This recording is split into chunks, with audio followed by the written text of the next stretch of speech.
Olá, cá estamos nós para mais um episódio do podcast Inteligência Intuitiva. É verdade, cá estamos. E hoje vamos fazer assim uma pergunta um bocado perigosa para arrancar. Ui, venha ela. E se a pessoa mais egoísta que nós conhecemos for, na verdade, a única que percebeu como isto tudo funciona? Pá, isso mexe logo com as fundações todas, não é? Mexe muito. Porque temos aqui em mãos um ensaio que simplesmente vira a nossa bússola moral do avesso. O grande paradoxo que nos atiram para o colo é este. Colocarmos em primeiro lugar é visto culturalmente como uma falha de caráter. Terrível. Sim, o tal rótulo da falta de empatia, da fealdade moral. Exatamente. Mas e se essa atitude for a única forma de sentirmos que a existência realmente vale a pena? Olha, é o tipo de premissa que nos obriga mesmo a travar a fundo e a repensar muita coisa. O que vamos fazer hoje é exatamente desconstruir esta oposição clássica que nos tatuaram na pele desde nascença. Aquela guerra aberta entre o chamado espírito de sacrifício e a alegria, não é? Nem mais. E a nossa ideia aqui não é fazer um resumo rápido, tipo uma leitura na diagonal por estas ideias. Queremos mesmo pensar em voz alta, refletir sobre a mecânica disto, com quem nos ouve. Claro, mastigar bem o assunto. Exato. Porque se analisarmos as bases da nossa moralidade, reparamos que fomos formatados, geração após geração, para ver a anulação pessoal como uma virtude inquestionável. E a proposta que temos hoje em cima da mesa exige desmantelar a própria definição daquilo que consideramos ser uma pessoa boa. Pois, e a base dessa formatação começa logo na constante pressão social para agradar. Crescemos todos a ouvir a velha máxima do coloca-te no lugar do outro. Sempre, na escola, no trabalho. Nas relações amorosas, em todo o lado. Mas a reflexão lógica que se impõe perante isto é: se nós passamos a vida inteira a abdicar do que nos dá a alegria para corresponder às expectativas de terceiros, de onde é que vem a energia vital para continuarmos vivos? Pois, secamos por dentro, não é? Lá está. Por isso a proposta aqui é quase subversiva, incentivar cada um a colocar-se pura e simplesmente no seu próprio lugar. E repara no peso psicológico dessa pressão de que falas. Quando a sociedade nos exige complacência, não nos está a pedir apenas cortesia ou boa educação. Está muitas vezes a exigir que mutilemos a nossa própria identidade em prol de uma harmonia que é artificial. Uhum. Para não levantar ondas. Exato. A premissa de estarmos no nosso próprio lugar baseia-se na ideia de que fazemos parte de um sistema altamente complexo, a que podemos chamar o todo. No ecossistema saudável, a verdadeira eficiência não surge quando os elementos tentam fundir-se uns nos outros ou anular as suas características. Surge quando cada elemento cumpre a sua função, não é? Sem dúvida. Cumpre a sua função específica com a máxima clareza e força. A anulação pessoal destrói essa mesma clareza. Sabes, a imagem que me vem imediatamente à cabeça para materializar isto é a de um puzzle. Como se a nossa sociedade fosse um daqueles quebra-cabeças gigantes de 5.000 peças. Daqueles que ocupam a mesa da sala inteira. Nem mais. O que nos pedem constantemente, quando nos dizem para ceder um bocadinho ou sacrifica-te para que o outro fique bem, é o equivalente a agarrar numa peça que tem uma ponta redonda e tentar, à força toda, encaixá-la num buraco quadrado. Só para ela ser simpática e não incomodar as outras peças à volta. Exatamente, pronto, é mesmo isso. Mas vamos lá levar essa mecânica até ao fim. O que é que acontece a essa peça do puzzle na realidade quando fazes isso? Bem, ela nunca vai encaixar perfeitamente, não é? O cartão começa a ficar com as bordas machucadas, desgasta-se, as pontas vão-se desfiando e a peça perde a cor original. Claro. No fundo, ela destrói-se na tentativa de caber onde não pertence. Certo. E o mais trágico nessa analogia não é apenas o desgaste dessa peça em particular. É que ao tentar esforçar essa peça redonda num buraco quadrado, deixaste o verdadeiro lugar dela, o buraco redondo algures no tabuleiro, perfeitamente vazio. Epa, bem visto. Fica ali um buraco. Criaste uma falha dupla no sistema, estás a ver? O desgaste que descreves é a metáfora perfeita para a perda da vontade de viver. Quando passamos os dias a polir as nossas arestas para caber no molde de outras pessoas, a nossa bússola interna perde o norte. Perdemos completamente a noção de quem somos. Sim. E a verdadeira alegria, segundo a lógica que estamos a explorar, reside em ocuparmos o nosso lugar exato e inconfundível.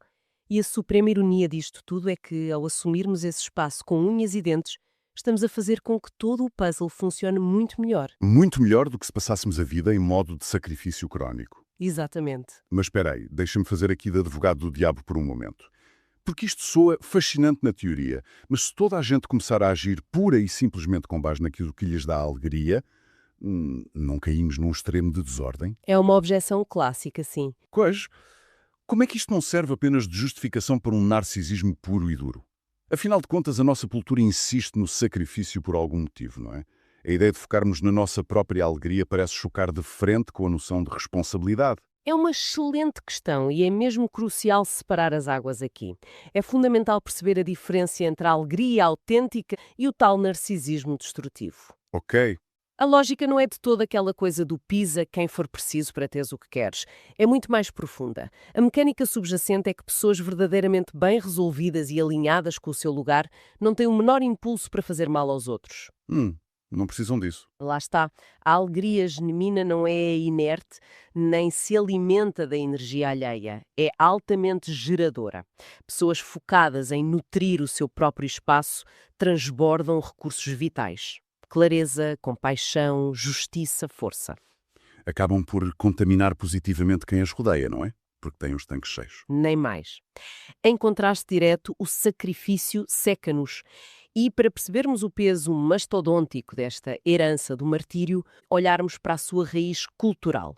O exemplo histórico é a figura de Jesus. Ui, essa é de facto a ferida aberta da nossa herança cultural e moral. Pois é. Durante séculos, ele foi-nos apresentado como o exemplo máximo do sacrifício enquanto prova absoluta de amor. O famoso dar a vida pelo outro. Precisamente. E atenção, deixando de parte qualquer debate teológico ou crença religiosa, focando-nos apenas na lente sociológica e comportamental, a análise é implacável. Qual foi o resultado prático e emocional desse sacrifício absoluto? Pois é isso que dói perguntar. Esse ato não nos trouxe leveza ou libertação emocional. Deixou-nos esmagados por uma dívida de culpa.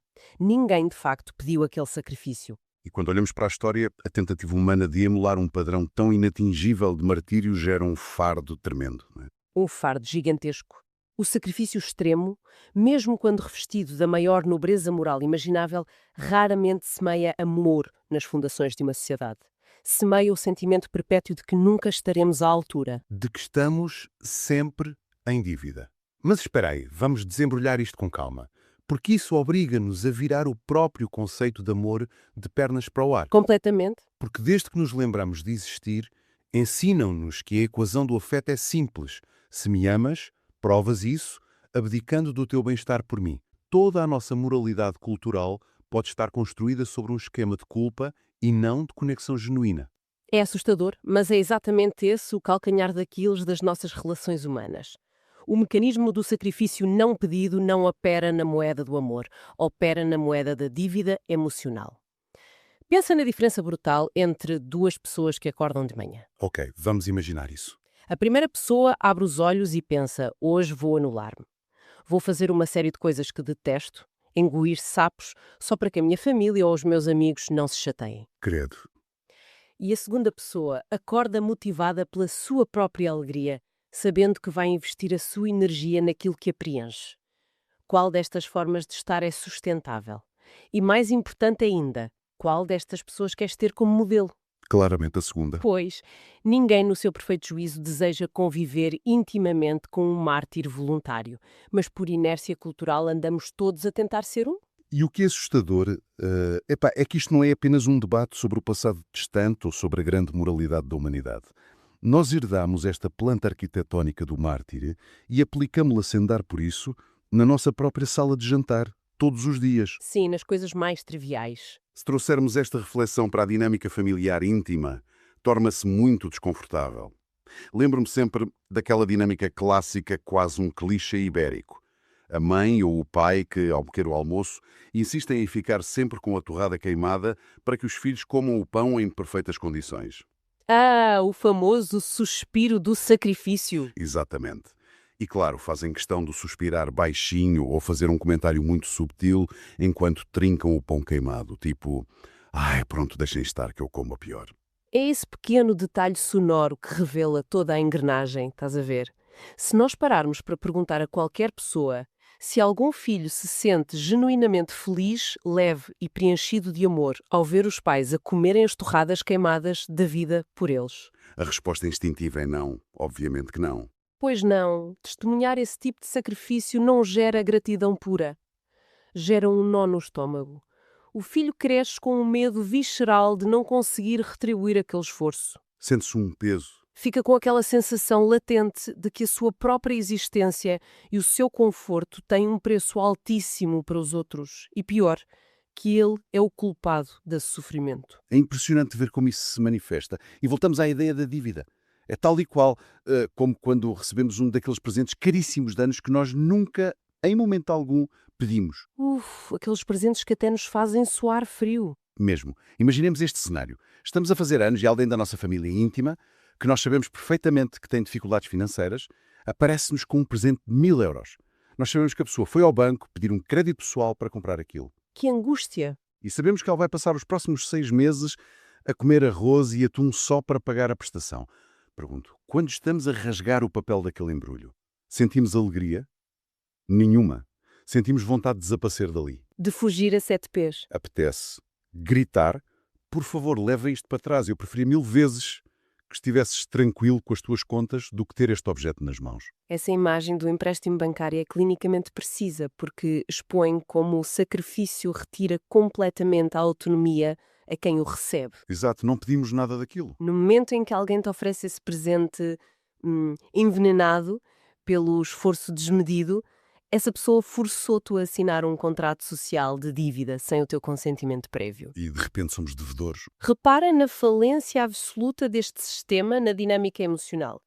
Quem faz o sacrifício sente dor, anula-se, sofre privações e, de forma quase inevitável, acaba por acumular um ressentimento silencioso, porque acha que a outra pessoa nunca valoriza o suficiente o seu esforço titânico. E por outro lado, quem recebe o sacrifício fica refém, não é? Fica amarrado pela culpa de ser a causa do sofrimento de quem ama. É uma transação sinistra, onde ambas as partes perdem a liberdade e a leveza. Bem, se formos brutalmente honestos e assumirmos que abominamos essas faturas emocionais, se o sacrifício alheio, no fundo, nos asfixia e nos tira a liberdade de estarmos tranquilos, isso leva-nos a uma conclusão revolucionária sobre as pessoas que escolhemos ter à nossa volta. Que tipo de pessoas é que realmente desejamos ter no nosso dia-a-dia, então? Pois essa é a grande pergunta. Conduz-nos à constatação inegável de que, apesar do que as convenções nos dizem, o nosso anseio mais profundo é estar rodeados de pessoas completamente autónomas e bem resolvidas. Pessoas que fazem aquilo que lhes dá alegria independentemente das nossas ações, das nossas expectativas ou caprichos. Pessoas inteiras, não é? Sim, se pensares bem, a verdadeira paz de espírito numa relação, seja ela uma amizade, um casamento ou entre pais e filhos, só surge quando tu tens a certeza absoluta de que a outra pessoa está firme no seu próprio terreno. Essa independência emocional feroz é o que nos dá a nós próprios a permissão e a segurança para respirarmos. Sim, sim, completamente. Porque se eu souber que a tua alegria não depende de mim, e se eu souber que tu não vais começar a destruir a tua própria vida por minha causa, epá, eu não preciso de viver em estado de alerta. Lá está. Não preciso de andar a pesar ovos à tua volta para garantir que não estás a sofrer em silêncio. Precisamente, o facto de a outra pessoa manter o seu respeito próprio intacto, não abdicando das suas paixões, nem alterando o que lhe faz bem por nossa causa, retira-nos dos ombros o pesado cargo de sermos os responsáveis oficiais pela felicidade alheia. O que é um alívio gigantesco. É, porque poucas coisas na vida aprisionam tanto como sentires que a felicidade de alguém depende da tua capacidade de corresponder às expectativas dessa pessoa. Ou seja, se juntarmos todas as peças deste puzzle de que falávamos ao início, chegamos a um ponto de ruptura mental incrível. E qual é? O ato de priorizar radicalmente a nossa própria alegria e mantermos-nos inabaláveis no nosso espaço, essa coisa a que fomos ensinados a chamar de egoísmo, acaba por ser, afinal de contas, a maior e mais profunda prova de generosidade que podemos oferecer a alguém. É um paradoxo lindíssimo. Porque ao assumirmos total responsabilidade pela nossa própria satisfação, estamos a libertar toda a gente à nossa volta. É como emitirmos uma declaração pública a dizer, malta, eu trato da minha felicidade e do meu lugar no mundo. Vocês não me devem nada. Podem simplesmente existir. É o corolário lógico perfeito de toda a premissa. Ao fazermos exatamente isso, estamos a criar o tão desejado espaço seguro nas nossas relações. E o que define um espaço seguro? O que é para ti neste contexto? É um ambiente emocional onde a outra pessoa tem permissão incondicional para ser imperfeita. Tem liberdade para falhar, para estar de mau humor, para ser genuinamente humana, sem que paire no ar aquela ameaça fantasma de estar a estradar o sacrifício que nós estamos a fazer por ela. Sim, aquele peso da culpa desaparece. Quando abandonamos de vez o culto tóxico do martírio diário, trocamos um ecossistema pesado de culpas e faturas emocionais por um ecossistema de pessoas livres. Escolher a alegria própria em detrimento do sacrifício forçado não é de todo uma manifestação de frieza ou de falta de empatia. Muito pelo contrário. Pelo contrário, exato, é o respeito mais profundo que se pode ter pela vitalidade e pelo espaço essencial da outra pessoa. É absolutamente fascinante. A forma como derruba séculos de condicionamento sobre a virtude do sofrimento passivo e reconstrói um modelo de vida onde a responsabilidade de sermos autênticos e felizes passa a ser o ato cívico e relacional mais importante e generoso de todos. É uma viragem de 180 graus. É mesmo. Obriga-nos a olhar para as nossas relações mais próximas e a reavaliar cada pequena ação que tomamos em nome do humor. Sem dúvida. E para deixar aqui uma provocação a quem nos ouve, da próxima vez que sentirem aquele impulso automático de se anularem, de assumirem um peso que não é vosso ou de comerem voluntariamente a torrada queimada apenas para agradar alguém que amam, talvez valha a pena fazer uma pausa. E perguntar o quê? Perguntar: estarei realmente a oferecer a esta pessoa o meu amor incondicional? Ou estou prestes a passar-lhe uma pesada fatura emocional invisível? Muito obrigado por estarem aí. É isso que nos motiva. Não se esqueçam de subscrever o podcast. Até breve.